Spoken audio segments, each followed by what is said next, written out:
Tonight only on 12 News, it's a problem that has been around for years, but now police say fake IDs used by college students are getting more and more convincing. Good evening and thanks so much for joining us. For 12 News at 10, I'm Kadiva Devine. I'm Mark Curtis. Just last month, more than 150 minors were detained at a popular Tempe bar for underage drinking, and most of them had pretty sophisticated fake IDs. 12 News journalist Chase Golightly spoke exclusively with Tempe police about it. He's live on Mill Avenue tonight. And Chase, you actually got to see some of these fake IDs up close. Are they pretty realistic? Mark Ribby, I'll tell you, if you weren't trained to spot fake IDs, you would have no idea that they were fake. But of course, bars here have been dealing with this for a long time, especially being right next to a college campus. But after this massive underage drinking bust, I'm told everyone here is on high alert. About 200 people were at Tempe Tavern last month when it was busted by police. When we got there, we were completely surprised that Lieutenant Eric Hernandez was there that night. He said out of all those people, only about 20 of them were 21 and older. I had never seen that before, with so many underage people going into one bar and that amount, which to me was very surprising. 173 college-aged kids were detained and cited, with 8 getting taken to jail. Hernandez says a majority of them had one of these, a fake ID. We don't know whether the actual security guards ID'd everybody, but in order to get into that establishment, you have to be 21 and over. It's a problem that's been around for a long time, but over the past couple years, these fake IDs are getting more realistic. These websites that are actually delivering these IDs, these fake IDs to students, they're getting really good. It's as simple as going online, finding a website that sells them, then putting in your real name, real address, and a fake birth date. We're seeing some from Missouri, Colorado, Iowa, New York, and of course, Arizona. Yes. Here are some of the 4,000 fake IDs Tempe police have confiscated over the years. And to the untrained eye, they look pretty realistic, with holographic logos that are erased and even a barcode that actually works. So this New York State ID is fake. Hernandez showed us. And it actually does come up. It pops up as, okay, this person's over 21. But that's because the information they place on the internet, that's the information that comes back here. It doesn't necessarily mean it's right. Now, police ID scanners are synced with the MVD, so they can determine right away if an Arizona ID is fake or not. For out-of-state IDs, they have to get in touch with dispatch.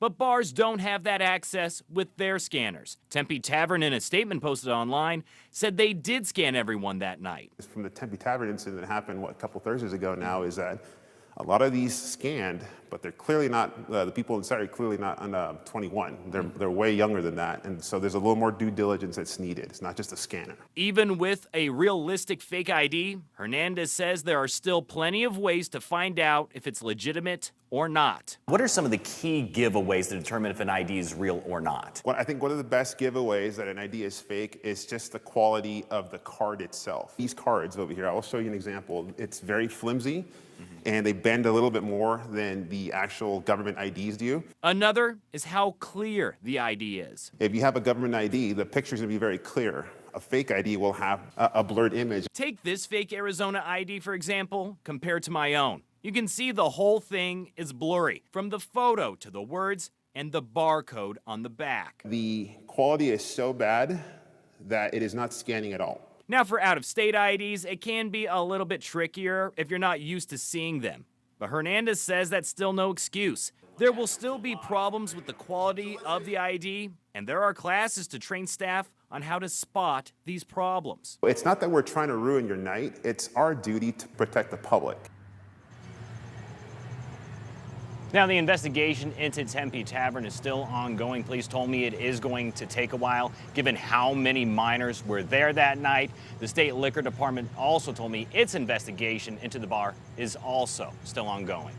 We're live in Tempe. Chase Golightly, 12 News. Chase, thanks. As we sit here tonight, for the first time in its nearly 2,000-year history, the Catholic Church is being led by an American. He's taken the name Pope Leo XIV. The 66-year-old was born in Chicago as Robert Prevost. A crowd of more than 150,000 people were on hand in St. Peter's Square today when the white smoke went up, signaling a new pope had been chosen and Pope Leo made his first appearance.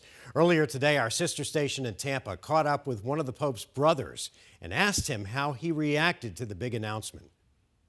When I heard the news and I saw him come on the balcony, it was like, oh my God, it's Rob. It's never going to be the same. What are we going to do? Oh, yes, it's Rob. Yeah. We, kind of go crazy, jump around, tingly, happy, dance, do a dance. Kind of expected, but then kind of a big surprise. I always felt he had a really good chance of being elected because of his background, his history, what he's done, where he's been. Just the way he is, he gets along with everybody. I'm sure all the other Cardinals think he's a great guy. You imagine finding out your brother has been picked as Pope? Yeah, no, it's really unbelievable. It is. Back here in the Valley, Catholics were ecstatic when they headed to noon Mass today at St. Mary's Basilica in downtown Phoenix. The people we talked to say they were shocked to find out an American had been chosen, and now they're excited about the legacy he can create. We always had that notion that we probably would not have that. Our church needs someone who are close to the poor, close to the people, I think we can expect that he'll be a great successor to Peter. At my age, 39 years old now, a pope, American? Thank God. Just a few hours from now, the new pope will lead Mass for cardinals inside the Sistine Chapel. He's also set to speak to the media on Monday. New at 10, school districts across the country are warning parents about a dangerous new TikTok trend known as the Chromebook Challenge. Students are inserting items like paper clips inside the computer's port, causing the computers to smoke or even catch fire. And believe it or not, it's happening right here in Arizona. 12 News journalist Bianca Bono is joining us live in studio. And Bianca, where is this happening? This is wild. It's wild. It's hard to believe that kids are actually doing this, but it appears it's happening all over the state. And if you're a parent watching this, check your email because you may have received a notice from your child's school district about this irresponsible trend. A dangerous and bizarre TikTok trend has made its way to Bullhead City. These photos show the outcome. On Thursday, officials say students at Bullhead City Middle School were forced to evacuate after a Chromebook laptop began smoking in a classroom, burning internally. Fire and police crews responding, collecting the charred computer as evidence. Later learning the damage was consistent with a social media trend where students vandalized their Chromebooks by inserting foreign objects like pencils or paper clips into ports, causing it to short circuit and release toxic chemicals into the air. District leaders say in the past 2 days, 6 additional Chromebooks were damaged using the same methods at Fox Creek Junior High. It's happening in the Valley too. Mesa Public Schools warning parents they've already seen instances of this trend on its campuses. And the problem is nationwide. So it's looking for an ignition source. From Colorado, we're going over strategy and tactics. In this case, to see what we can do to put out those fires. To Connecticut. The back cover where the battery cover was melted away and the battery was smoking. Other local districts like Chandler Unified and Litchfield sending out notices, urging parents to talk to their kids and warning them of the consequences. And those consequences, of course, include paying for the damaged laptop and possible criminal charges.